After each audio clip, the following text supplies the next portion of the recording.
FCPS के exam में आपको कमांड आएगी do the general physical examination and relevant. आप जनरल फिजिकल एग्जामिनेशन में आपने जॉन्डिस पिक कर लिया, आप फाइनल ईयर के लेवल पे, फोर्थ ईयर के लेवल पे आपने जॉन्डिस पिक कर लिया, आपको फुल बाय फुल मार्क्स मिल जाए।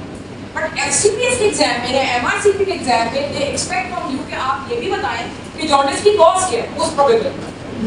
तो उस कॉज के लिए हमें क्या पता होना चाहिए? क्वालिटी ऑफ जॉन्डिस, कि जॉन्डिस किस किस कंडीशन में होता है। Would you like to enlighten me कि जॉन्डिस की क्या क्या कॉजेस होती हैं? Prehepatic, and what is pre-hepatic cause? है जी? Hemolysis।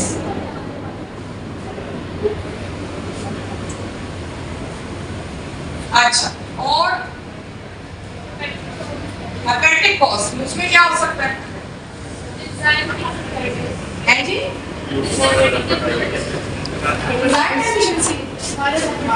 सबसे पहले आ जाता है हेपेटाइटिस एक्यूट,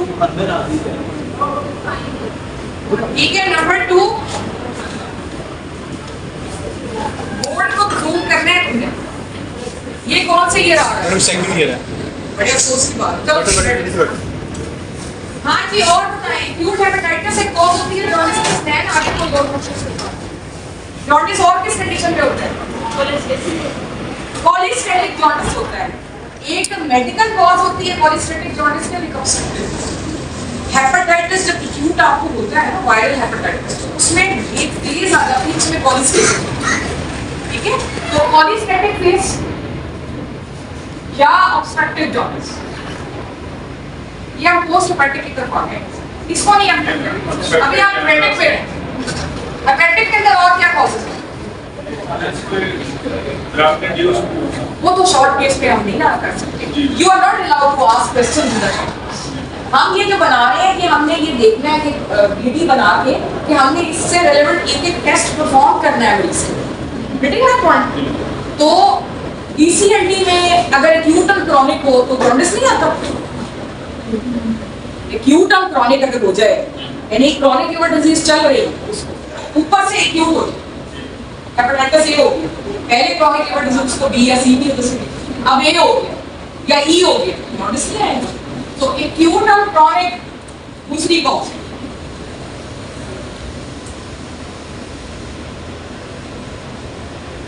तीसरी कॉज हेपेटिक, हेपेटोसेलुलर कार्सिनोमा हो सकता है। चौथी कॉज लिवर एक्सेस, नहीं हो सकते जॉन्डिस, बोली के रहे आपको।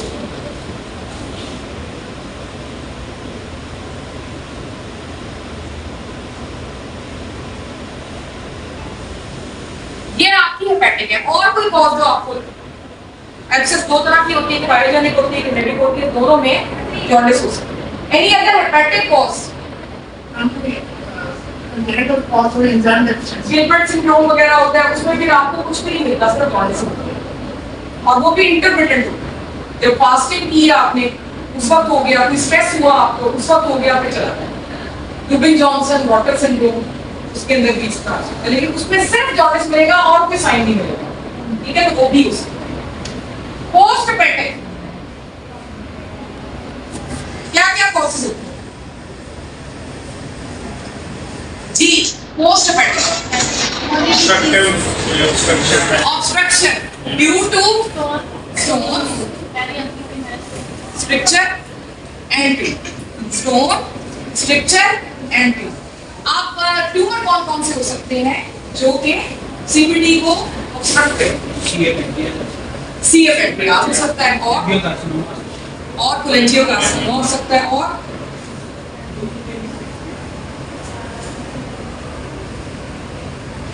इतने का, ठीक है।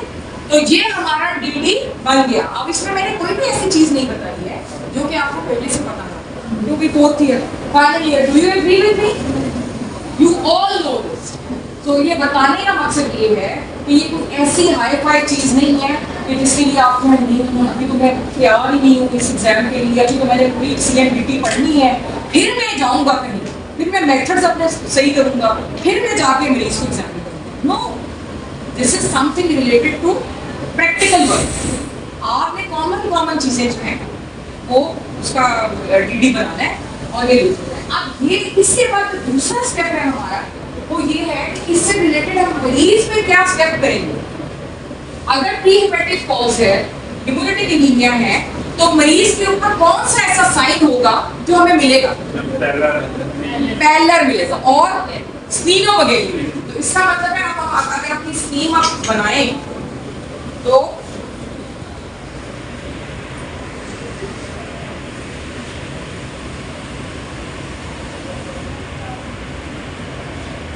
उसमें हमने चेक करना है पैरेलल और स्प्लीनोमेगाली।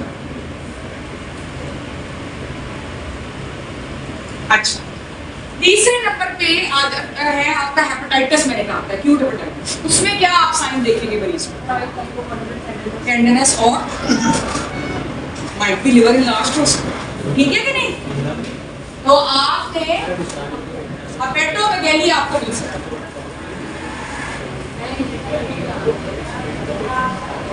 तो ये आपका क्या बन रहा है? Relevant examination. आपकी बेटे समझ आ रही है कि रेलेवेंट एग्जामिनेशन आपने कैसे बनाना है?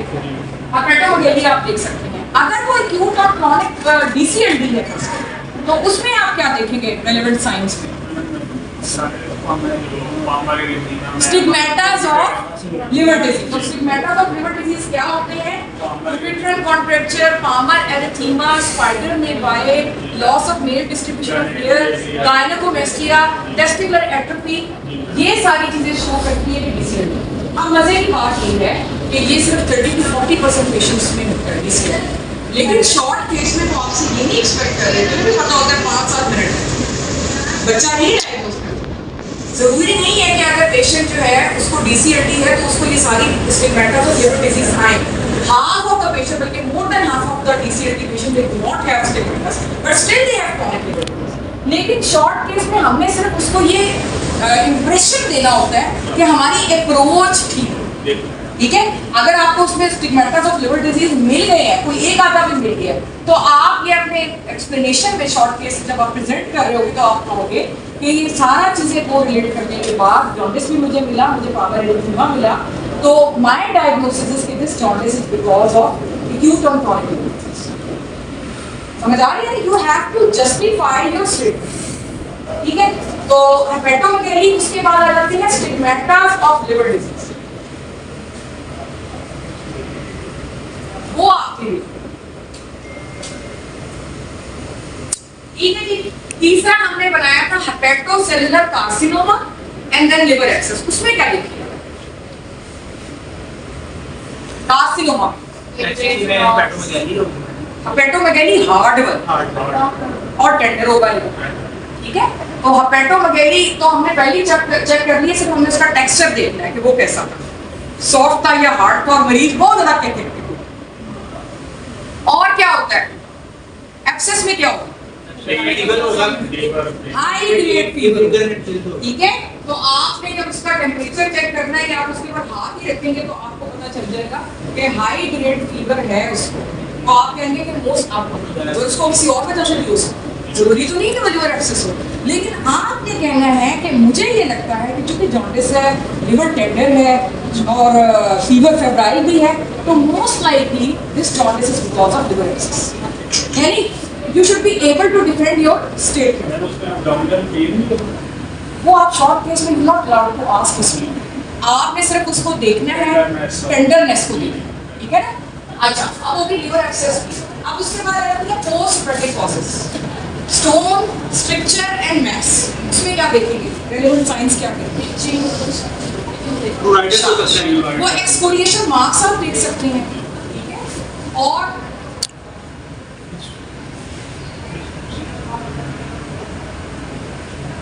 अब ये भी हो सकता है कि उसको वैसे कुछ स्केपीज या जरूरत पड़ी हुई हो, लेकिन आपने ये कहना है कि चूंकि मुझे एक्सफोलिएशन मार्क्स मिले हैं और उसको जॉन्डिस है, तो मोस्ट लाइकली शायद ये obstructive jaundice because of stone, stricture और mass. But I would like to confirm it by blah blah blah blah investigations. समझ आ रही है? अच्छा, और पैंक्रियाटिक मैस अगर है, ट्यूमर है उसमें, तो फिर उसमें हो सकता है कि आपको एपिगैस्ट्रिक में मैस मिल जाए, नहीं? ठीक है, तो एपिगैस्ट्रिक को भी हमने देख लिया जब हमने इधर देखा है एपिगैस्ट्रिक मैस।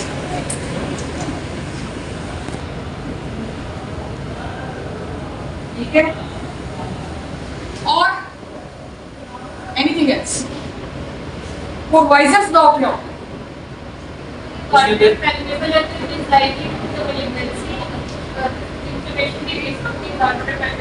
तो वो भी आपने देख लिया, राइट हाइपोकॉन्ड्रियल को जब आप डॉक्टर एग्जामिनेशन कर रहे हैं तो आपने राइट हाइपोकॉन्ड्रियल मैस को भी देखा।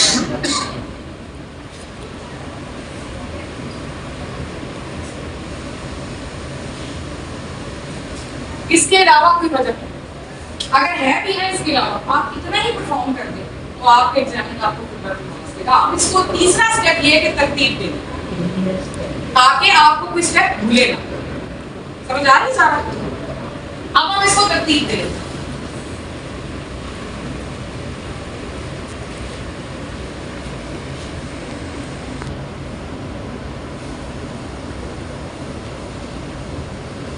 जनाब, जब हमने जनरल फिजिकल एग्जामिनेशन किया था पेशेंट,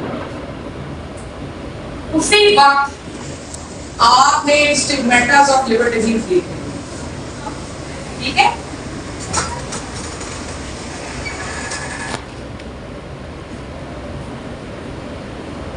यानी यहाँ पर ही आपने देख लेना है उसको पामर एक्सीमा, कॉन्ट्रैक्चर, फ्लैपिंग ट्रेमर, यहाँ पर स्पाइडर निवाए, ठीक है, कोई ये गायनेकोमेसिया वगैरह तो नहीं है, तो ये तो उसमें कवर हो जाएगा। फिर जनरल फिजिकल एग्जामिनेशन में जब आप ऊपर गए फेस पर तो आपने देख लिया पहला इम्यूनिटी एनीमिया के लिए। समझ आ रही है बात की? अच्छा, आप जनरल फिजिकल एग्जामिनेशन आपने कर लिया कंप्लीट। अब आप आ जाएंगे एब्डोमिनल एग्जामिनेशन। तुम लोगों को क्या मसला है दोनों? इसको क्या?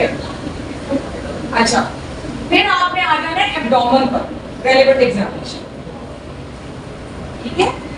उसमें आपने देख ली है एसाइटिस, क्या मसले है तो while you are leaving the class.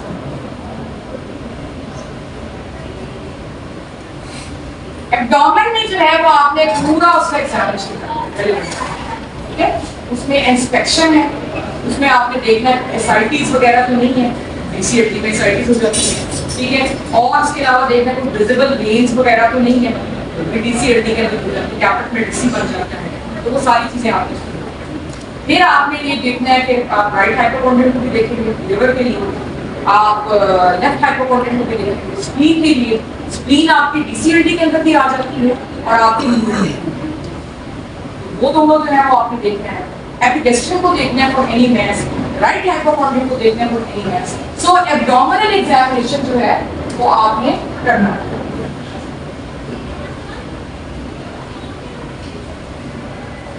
और लिम्फ नोड्स होते हैं वो आपने जीपी में ही देखना है, स्पेशली जो सुप्राक्लेविकुलर लिम्फ नोड्स होते हैं ना, ये वर्को लिम्फ नोड्स इनको कहते हैं, ये इंट्रा एब्डोमिनल मेलिग्नेंसी को शो करता है। समझ आ रही है बात की? So this ends your scheme.